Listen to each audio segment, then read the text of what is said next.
I now get to introduce our amazing keynote speaker.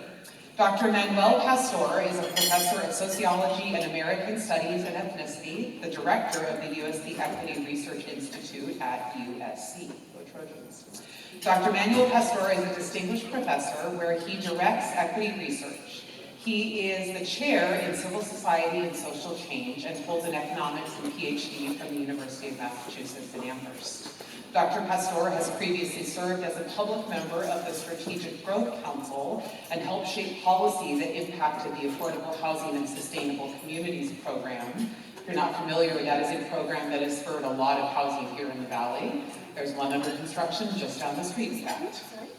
Dr. Pastor's research has generally focused on issues of the economic, environmental, and social conditions that face low-income urban communities and the social movement seeking to change those realities. His recent books, some of which are on sale in the lobby, include Solidarity Economics, Why Mutuality and Movements Matter, and South Central Dreams, Finding Home and Building Community in South LA. Dr. Pastor's work intersects with California's housing crisis in several ways. His work to understand the economic and social issues faced by low-income communities invariably includes the need for housing. His experiences and research challenge communities to consider the benefits of an inclusive community that actually promotes prosperity for all within the shifting demographic and economic landscape of our state and nation. A rising tide lifts all boats, and the San Joaquin Valley Housing Collaborative is so excited to host Dr. Casteller this morning as our keynote speaker. Please join me in welcoming him to the stage.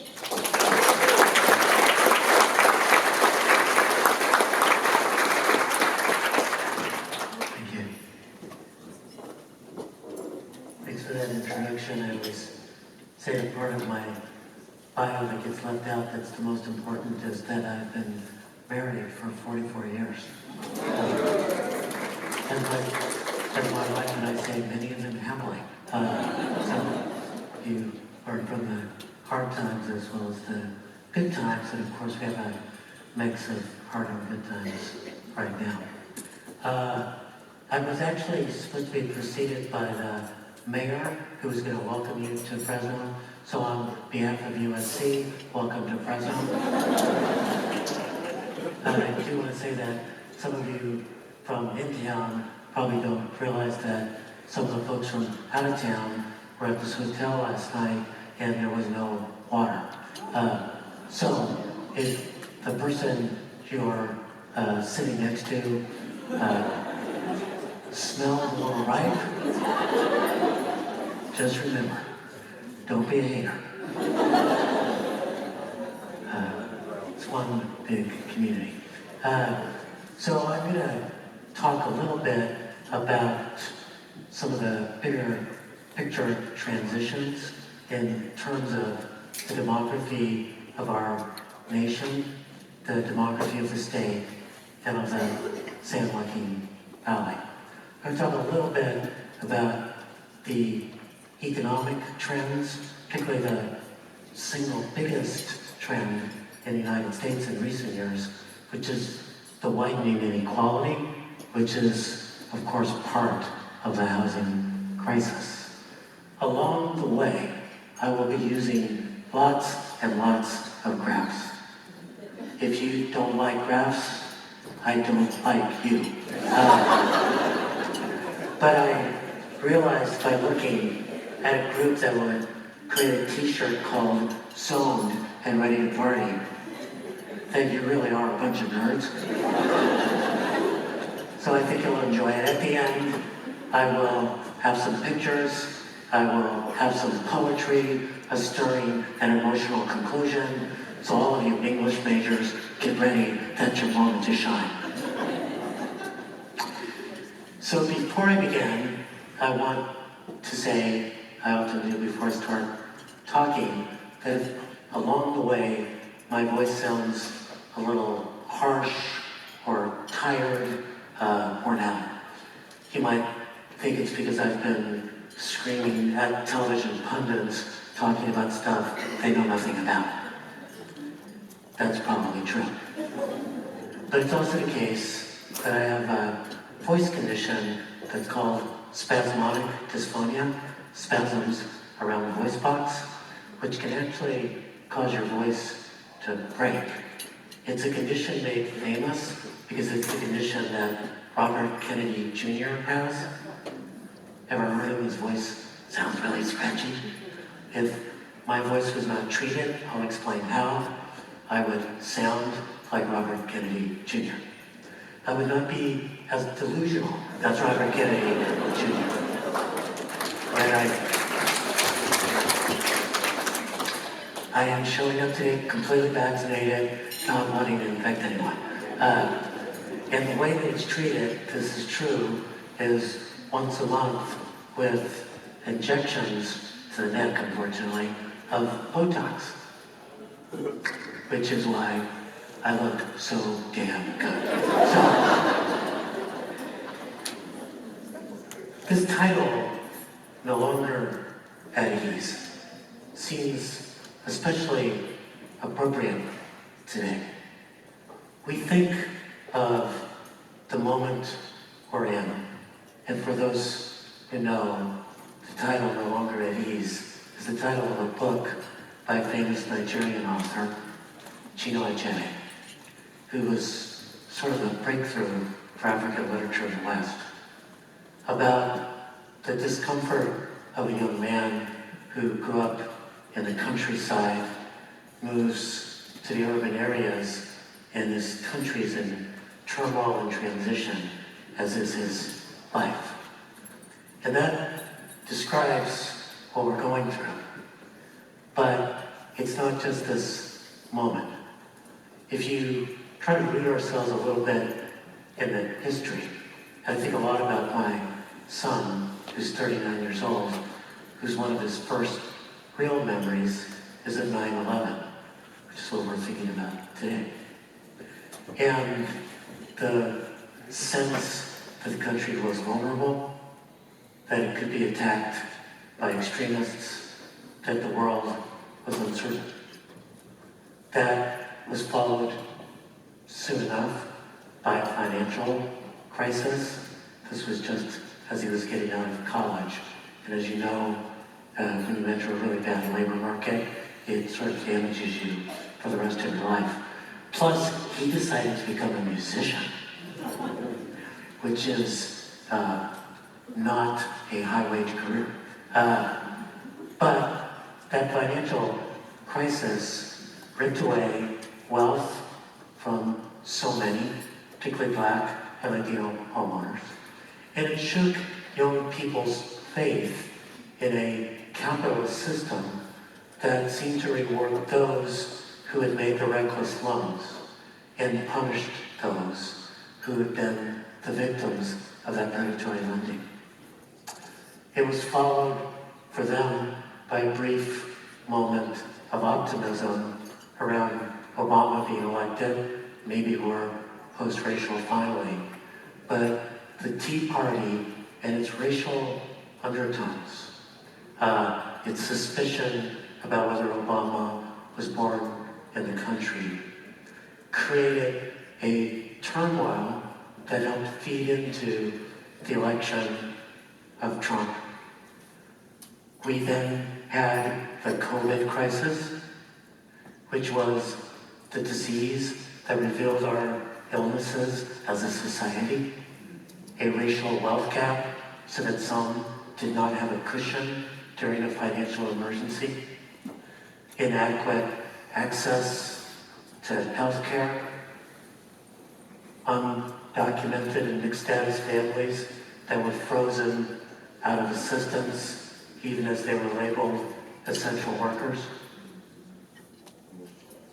All of which laid bare underlying problems, brought into sharp relief by the murder of George Floyd, and then a backlash to that, leading to the moment we're in, including what seems to be a descent into reckless political violence.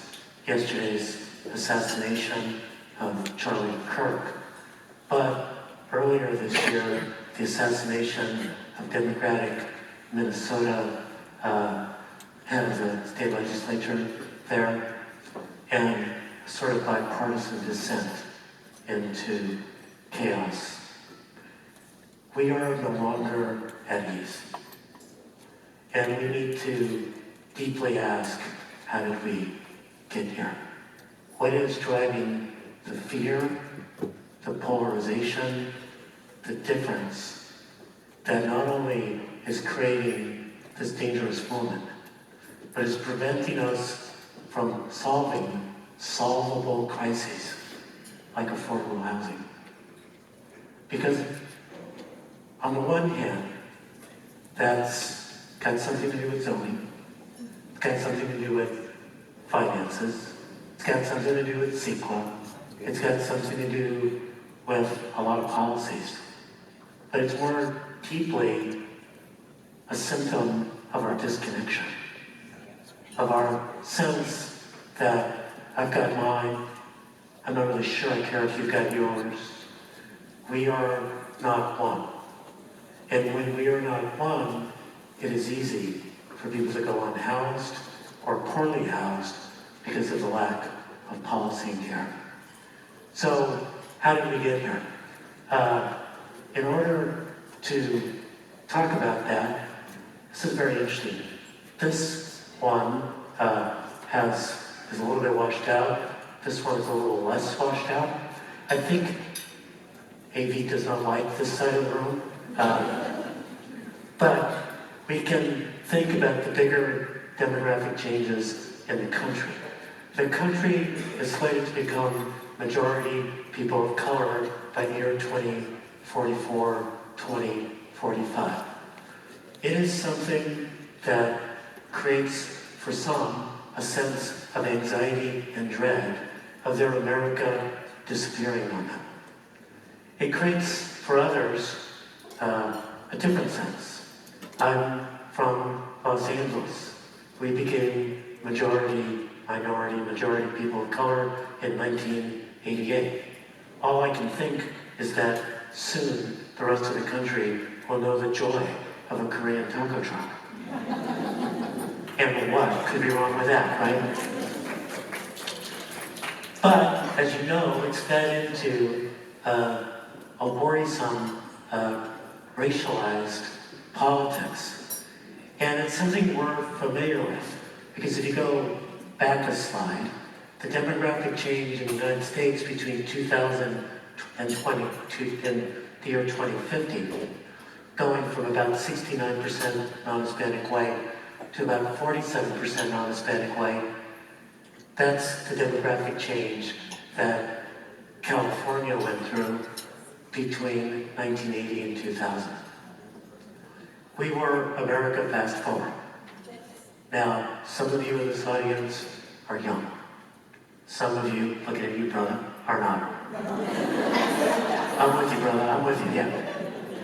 But what we remember is the 80s and 90s, the Proposition 187, and the hysteria about immigrants, particularly undocumented immigrants, the elimination of bilingual education, the elimination of affirmative action, the passage of 3 strikes laws, criminalization of youth, over-incarceration, widening inequality. We did it first. We went through that turmoil that the country's going through in slow boil. Now, interestingly, if you look at the demographics, and we'll get to San Joaquin Valley in a minute, you notice one thing about this, which is that looking forward, we're actually not slated as a state to change that much. What's interesting is that the rest of the country, when they see that the country's changing, they think that California is going to do it all for them. That by the year 2050, California will become 150% Latino. Sort of super Chicanos marching here, declaring, "La conquista, we're back," right? But actually, we're about as Latino as we're going to get. It's going to get a little bit larger, but not too much more, because of things that have to do with the particular Latino population we have. We're getting less immigrants. We've got lower birth rates amongst Latinos in this state than in other states, because Latinos are more settled, more likely to be U.S. born, more likely to be nearing the US norm of barely replacing themselves. What does that look like in the San Joaquin Valley? You are steadily marching to become more and more Latino. You will be about 80% Latino by 2060. What does that look like visually? Kind of hard to tell. This side one is actually looking a little bit better on this side. This is what you look like in 1990. Each of the dots represents 150 people. The bluish dots are Latinos. The grayish dots are white folks. And what you can see as you move from 1990 to 2023, increasing Latino population, something that you all are very familiar with. What you might not be as familiar with is what's driving that change. So there's a lot of debate in the United States around immigration. And it is true that the last couple of years, particularly 2022, 2023, brought a big increase in immigrants, particularly undocumented immigrants, with a big flow across the border in those years. But up until that point, the undocumented population in the United States had been falling since 2007. And through most of that period, there were more Mexicans going back to Mexico than coming to the United States. Now, that meant a couple of different things. It meant that it really wasn't immigration driving much of the recent demographic change. You can see that in this chart that between 1990 and 2010, there was a fairly big tip in the share of the United States that was foreign-born from about 8% to 13%, 5 percentage point difference. But from 2010 to 2020, when most of the hysteria around immigration was taking place, the share of the foreign-born jumped dramatically from 12.9% to 13.2%. So the fear has been disconnected from the reality. What has also been true, however, is that immigrants have been going to different locations. So in 1990, about a third of all immigrants lived in California. Now, it's only about 22%. What's been happening?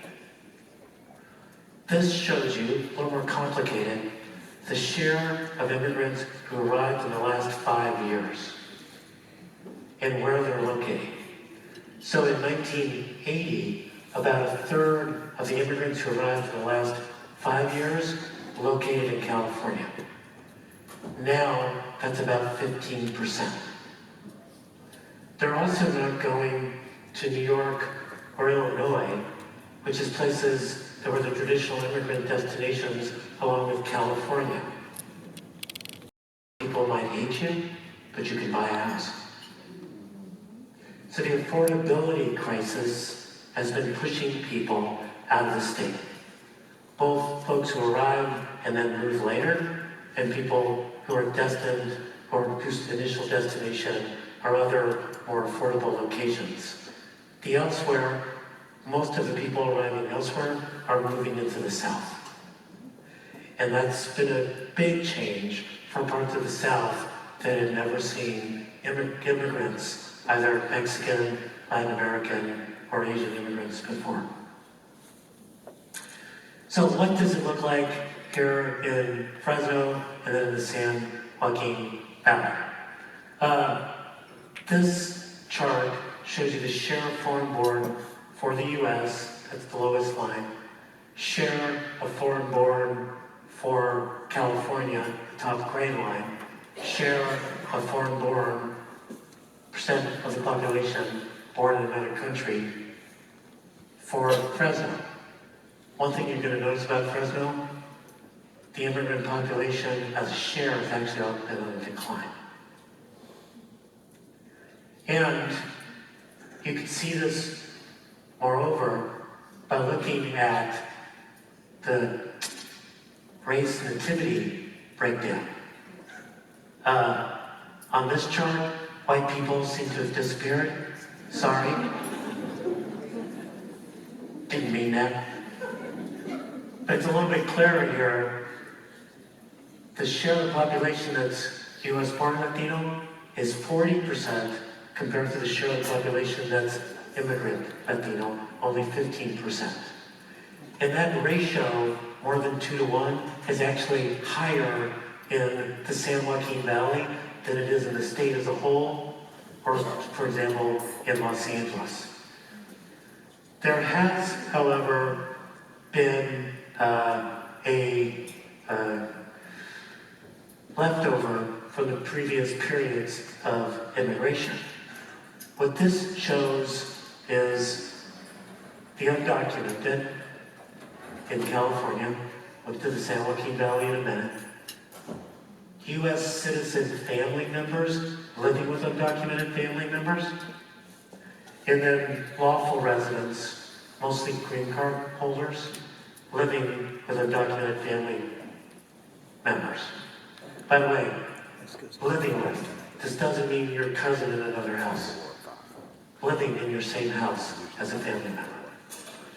There's 2.8 million undocumented Californians, nearly as many US citizen family members living with them, and when you add the lawful residents, it's even higher. Folks who are in mixed status families. Now, how is that possible? We have one of the most long settled undocumented populations of any state in the United States. Statewide, nearly 70% of undocumented residents have been in the country for longer than a decade. They are deeply embedded in our communities, in our businesses, in our faith institutions. And it's one of the reasons why places like Los Angeles have become the focus of the administration's raids and enforcement actions. The promise was to go after the worst of the worst. That is to go after criminal elements, recently arrived gang members. If you looked at the data, they're mostly not coming here. Plus another secret about criminals and gang members, they're pretty good at hiding.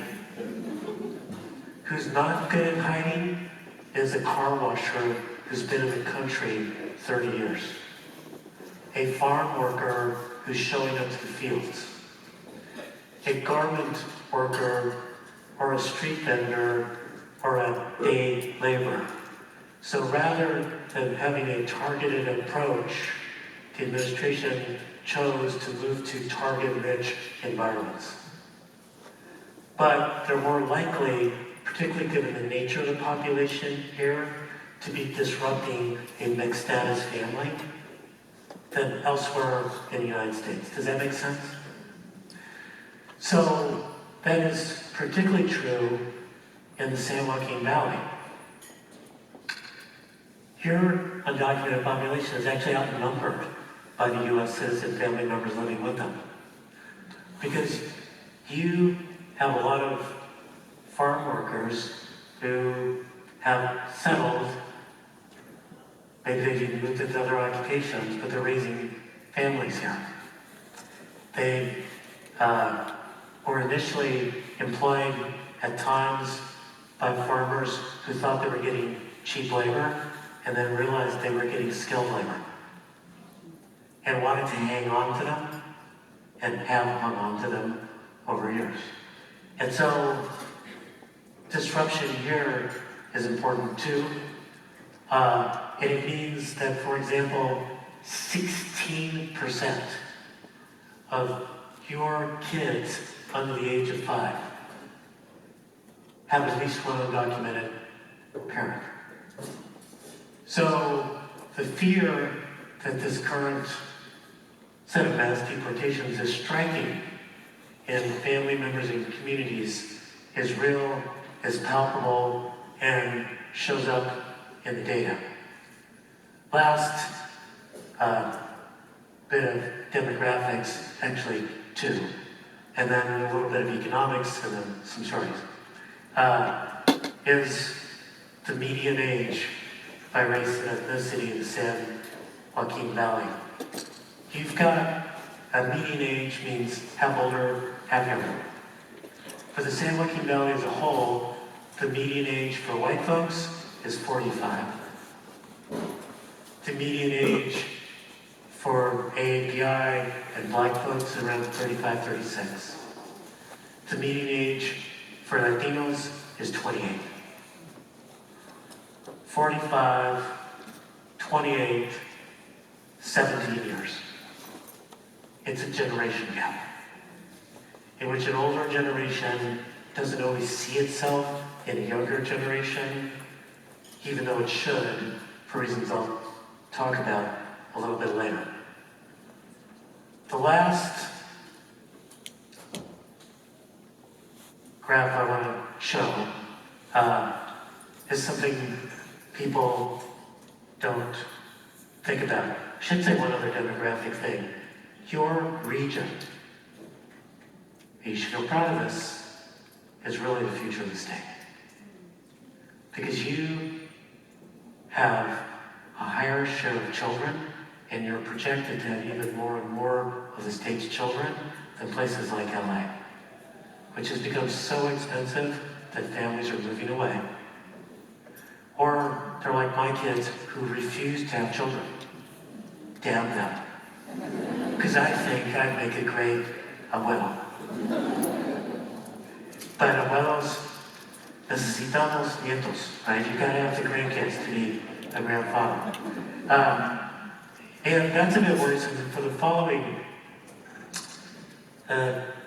reason. This is something people don't pay attention to, but should. I think it's really important everywhere, but particularly in this part of the state.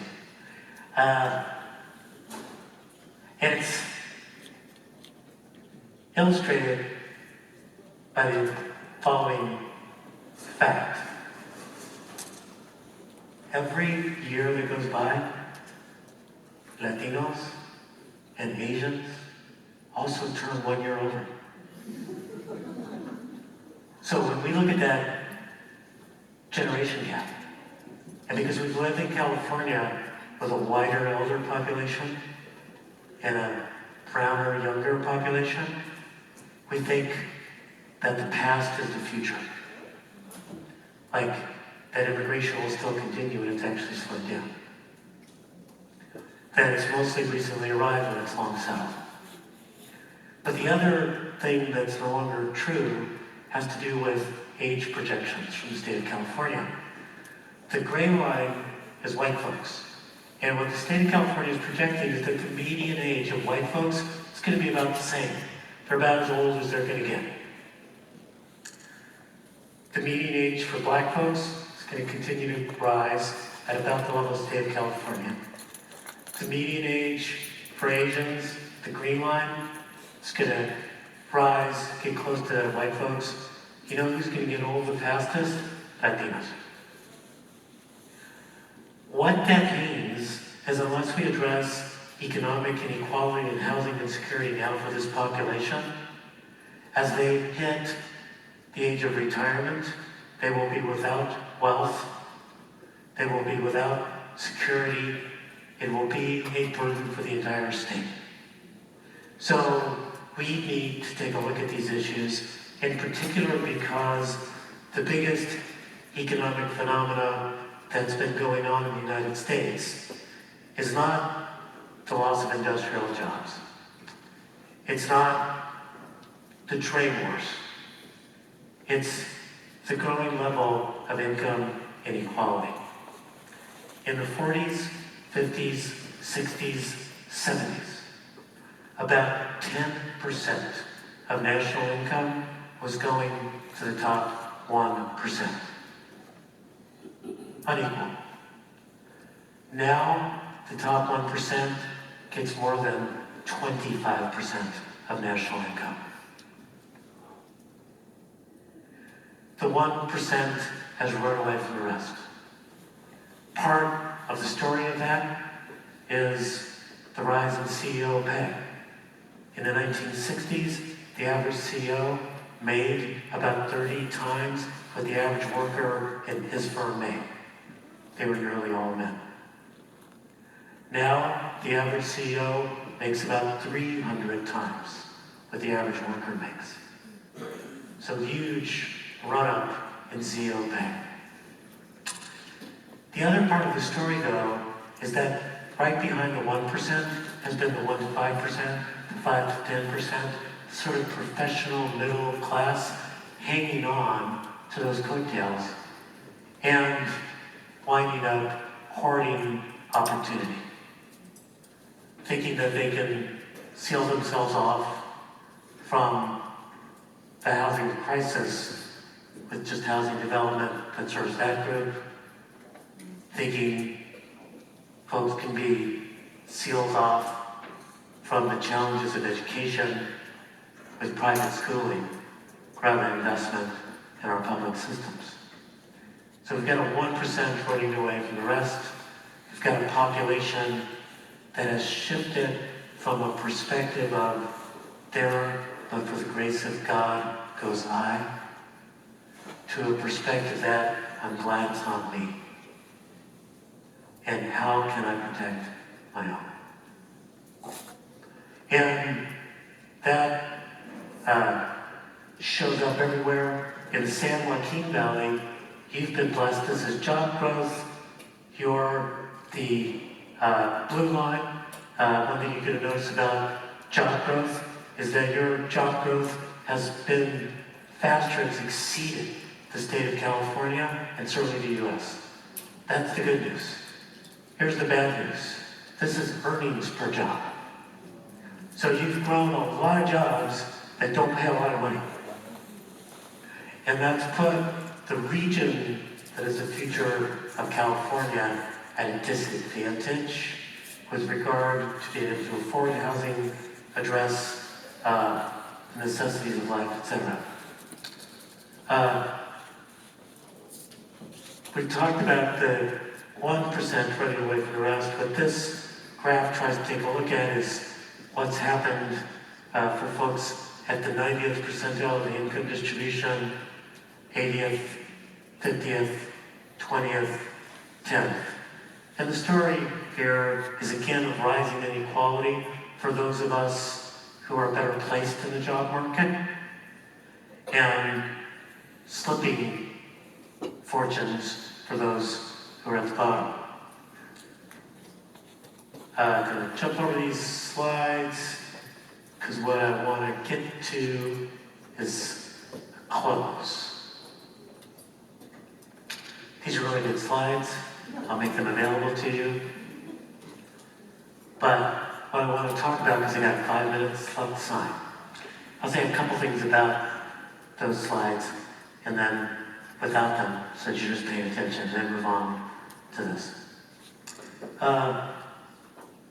One thing to realize is, and it gets to the slide, I guess, in a way, is that we need to learn to do something that is super difficult for Americans, which is to hold two ideas in your head at the same time. One is that class matters. There's been a dramatic increase in inequality. It's affected every racial group. The second is that there's persistent racial inequalities in terms of household income. And that those inequalities are actually more pronounced for households raising children, which is baking inequality in to our futures. The second thing that's important to understand, and it was in one of those charts, is that what we like to do is to think, my gosh, there's a lot of inequality, what we need to do is to educate people. And I believe that. I have to. Education was part of my own story. Father was undocumented, had a 6th grade education. Mom dropped out in 10th grade. I'm a fancy-ass professor at USC. Education was part of that story. But so was the GI Bill, which my dad eventually had. So was public schools. So was affirmative action.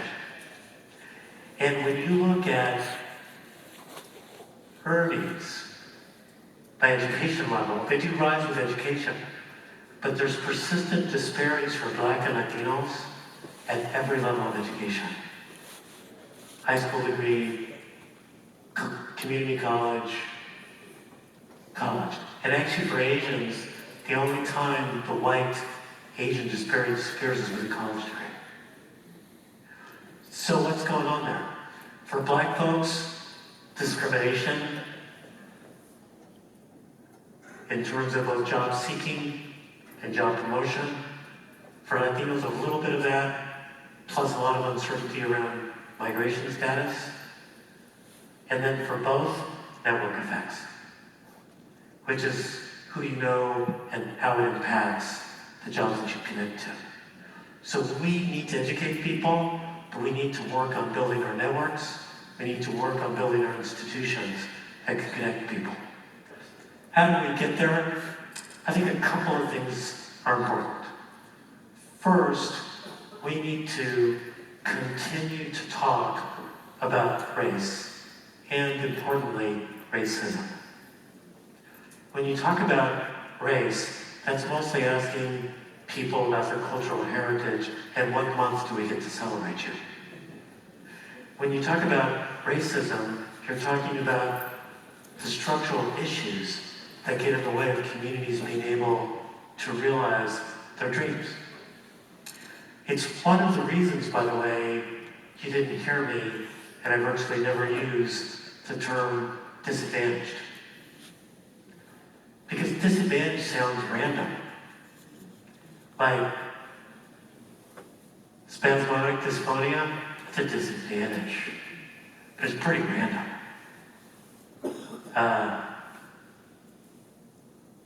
Being over-incarcerated, being in a family victimized by a system of immigration that is not broken.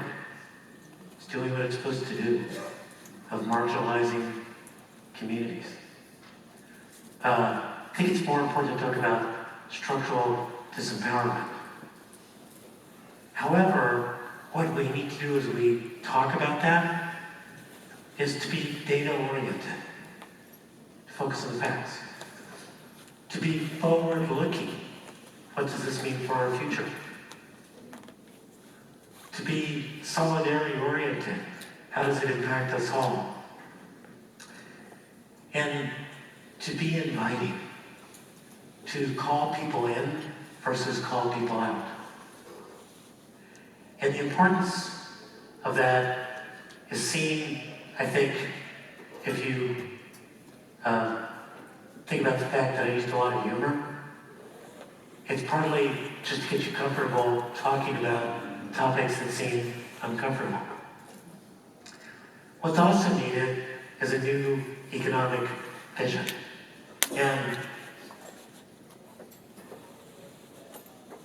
I'm going to do this and then talk a little bit about that. That's right, it keeps moving.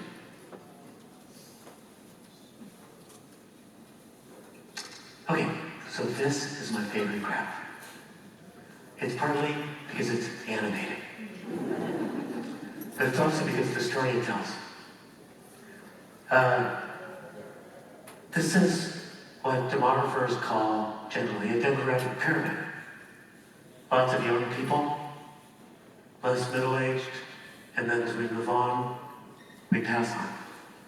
And what you can see is that in the year 1950, the U.S. had a demographic pyramid.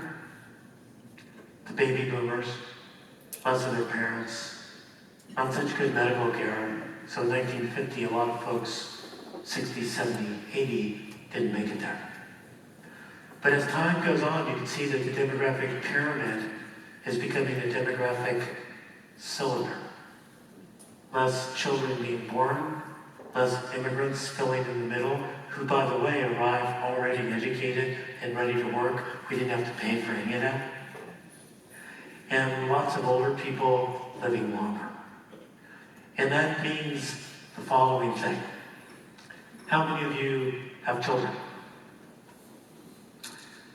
How many of you hope your children do better than you? How many of you hope your children do worse, just to teach them a lesson? So you'd better hope that your children do not just better than you, but about 50 to 60% better than you. And that everybody else's children do 50 to 60% better than you, because that's what's going to happen to the so-called dependency ratio, the number of older folks being supported by the number of working age folks. So we need to start talking about interdependence. And we need to stop talking about equity as just an issue of fairness and inclusion, and talk about equity as one of the paths to prosperity. When we invest in our young people who are leaving behind, that generates productivity for the future. When we stop incarcerating, or stop throwing away talent. When we fix this immigration system, more businesses will be secure and be creative. What I want to end with, though, is two things. They gave me the sign. First is to answer a question and then to tell a quick story. The question is, Dr. Pastor, you barely talked about housing. This is a housing conference. What is wrong with you? Nothing. Van Jones is a famous CNN commentator now. But before that, he worked in the Obama administration, did a bunch of things. And he once reminded many of us that when there was a famous march on Washington in the 1960s, and Martin Luther King gave a speech, that speech was not called, "I have an issue." It was called, "I have a dream." And we often arrive with our issue rather than with what the dream is that we're fundamentally trying to achieve. And I think that dream is about dignity, treating everyone with respect, about community, solving this problem of disconnection, and about opportunity, creating a world in which people have the ability to contribute, to earn, and to own.